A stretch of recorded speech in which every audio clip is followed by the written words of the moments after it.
రవిచంద్ర గారు, మామూలుగా ప్రచారము ఏ రేంజ్లో జరుగుతుందో మేము చూస్తున్నాము. ఇన్ జనరల్గా అన్ని పార్టీలు కూడా ఎవరినైనా ప్రచారానికి రావాలంటే, సెలబ్రిటీస్ రావాలంటే వెల్ నోన్ ఫేసెస్ని ప్రచారకర్తలుగా ఇన్వైట్ చేస్తూ ఉంటారు పార్టీలు. కానీ వైఎస్ఆర్సీపీ స్పెషల్గా 12 మందిని ఒక సామాన్యుల్ని క్యాంపెయినర్గా, స్టార్ క్యాంపెయినర్స్గా నియమించడానికి రీజన్ ఏంటి?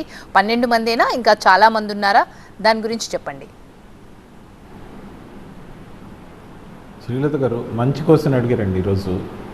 ఎందుకంటే మేము చేసిన మంచి సామాన్యులకు చేరింది కాబట్టి సామాన్యులని ఇళ్ల నుంచి బయట రావాలని, ఖచ్చితంగా మీరే మీకు జరిగిన మేలు గురించి 10 మందికి చెప్పాలని, దాంట్లో స్టార్ క్యాంపెయినర్లుగా 12 మందిని ఎవరినైతే పెట్టామో దాంట్లో 4 రిజైన్ చేసిన వాలంటీర్లు ఉన్నారు. అతి సామాన్యులు ఎవరైతే ఉన్నారో వాళ్ళల్లో ఖచ్చితంగా ఉన్నారు. నా దగ్గర డేటా ఉంది.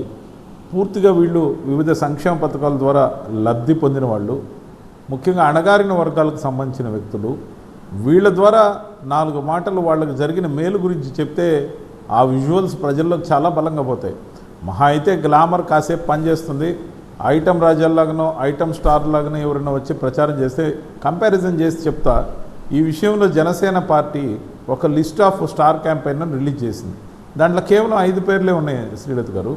5 పేర్లలో ముఖ్యంగా ఒక హైపర్ ఆది అని జబర్దస్త్ స్కిట్లు చేసే వ్యక్తి, ఒక అతను నాగబాబు ఆయన అన్న, మరి ఇంకొకరు వచ్చి జానీ మాస్టర్, మా నెల్లూరుకు సంబంధించిన వ్యక్తి, మంచి డ్యాన్స్ మాస్టర్, మరి ముఖ్యంగా సీరియల్ యాక్టర్గా జబర్దస్త్లో కూడా అప్పుడప్పుడు కనిపించే సాగర్ అనే టీవీ నటుడు. మరి వీళ్ళు కాకుండా పృథ్వీ అని 30 ఇయర్స్ ఇండస్ట్రీ ఒక నటుడు ఎవరైతే ఉన్నారో వీళ్ళు తప్ప మొత్తం ఎంటైర్ ఆంధ్రప్రదేశ్కి జనసేన దగ్గర స్టార్ క్యాంపెయినర్ లేరు. స్టార్ క్యాంపెయినర్ అంటే సినిమా యాక్టర్లనో, ఐటమ్ రాజ్యాలనో, లేకపోతే 4 ముఖం పరిచయం ఉన్నోళ్ళనో కాదు. నిజంగా కూడా మేలు జరుగుంటే మా విధానమే విస్పష్టం అండి. మా విధానం ఏంటంటే గతంలో లాగా కన్సల్టెంట్స్ని పెట్టుకొని ఇండస్ట్రియల్ ఎవరైతే లాబింగ్ ద్వారా పెట్టుబడులు తేవాలనే విధానం కూడా మాది కాదు.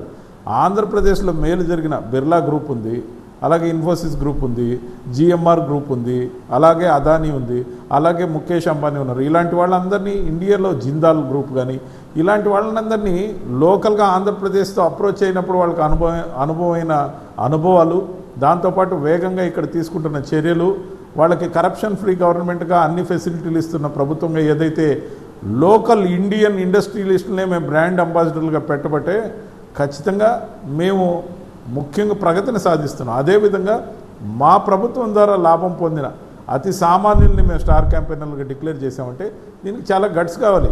విస్పష్టంగా చెప్తున్నాము, మేము చేసిన పని మీద, మేలు మీద మాకు ప్రజల్ని మనసుల్ని గెలుస్తామన్న నమ్మకం ఉండబట్టే ఏప్రిల్ నుంచే చంద్రబాబు నాయుడు అవకాశం ఉన్న అమలు చేయని వ్యక్తి అతను.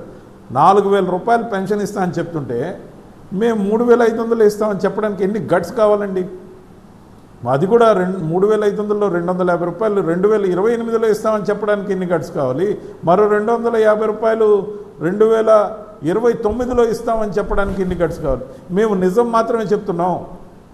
మేము అన్నిటినీ ఇప్పటికిప్పుడుగా పెంచాలనుకోవట్లే. మేము ఇస్తాం అనుకున్న వాటిని ఖచ్చితంగా చెప్తున్నాం, చేస్తాం.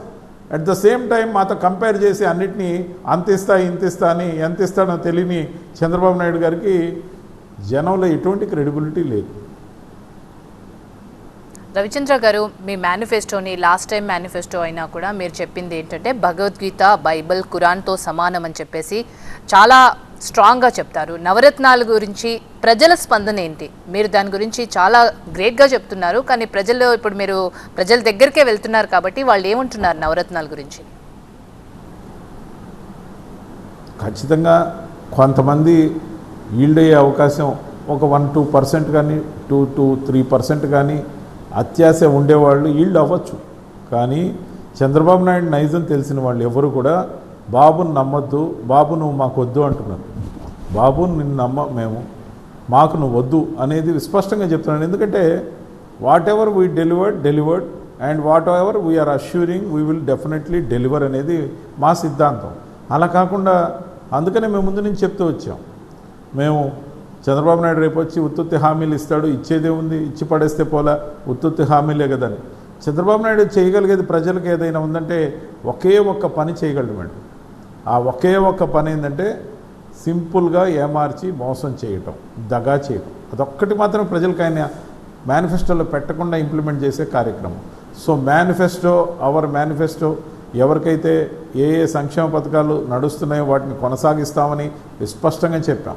చంద్రబాబు నాయుడు గారు పైకి చెప్తున్నారు, కానీ మేము ఇచ్చే ఏ సంక్షేమ పథకాన్ని కూడా అతను రాబోయే రోజుల్లో ఒకవేళ పొరపాటునో గ్రహపాటునో వస్తే ఒక్కటి కూడా అమలు చేయరు.